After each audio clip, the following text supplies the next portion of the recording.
some parts of Hawaii, Bria, had 4 feet of rain from this hurricane. So, I mean, that's more rain than we get for a whole year.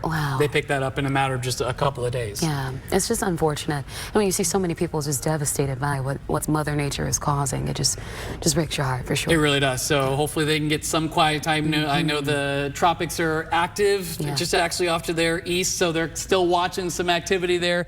On the Pacific side, for us, we are monitoring a weather impact day tomorrow for the risk of thunderstorms that could be severe. And this will be tomorrow heading into the evening, and this could actually linger into the overnight hours. So as of right now, we're going to say as early as 6 p.m., but it's looking more likely it's going to be later on in the evening, maybe 9 p.m. and later into the night. So keep checking back in. Nick and Katie will have an updated timeline here if we do see any changes.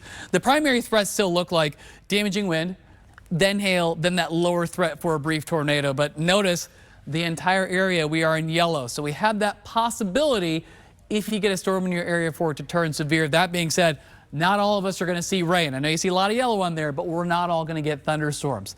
So let's go through that timeline right now. This is tomorrow morning at 7 a.m. We have a cluster of thunderstorms that are moving through the Dakotas right now.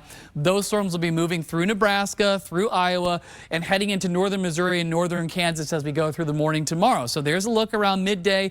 Notice how that rain and thunderstorms, all that, it falls apart as it moves in, but it brings us more clouds as we head towards the late morning and midday, even into the metro, maybe even a sprinkle or two.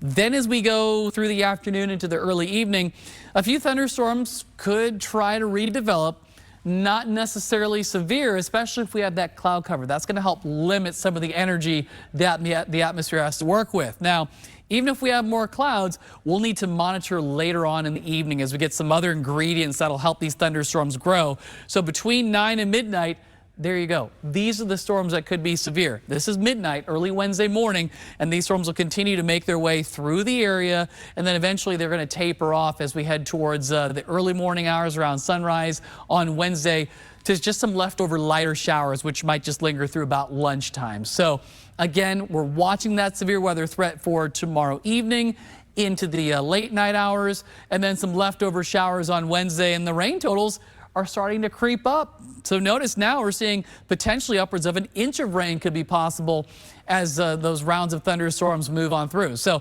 we'll be monitoring that. As of right now, the flooding threat looks low. The primary threat's going to be damaging wind. And again, that looks like that'll be later on in the evening. Some sunshine to start today. We'll see some more clouds rolling in midday. Temperatures get back into the middle to upper 80s. So as we heat things up, there might be a storm or two that pops up during the afternoon hours, but really, it's more so the evening. That's when we need to watch for that severe weather risk. Wednesday, we're cloudy. Some showers are possible, mainly before noon. It's going to be a cooler day, too, 82 for a high. And then look at the forecast moving forward for the rest of the week and the weekend. No high heat. Highs will be in the middle 80s with low temperatures in the mid to upper 60s.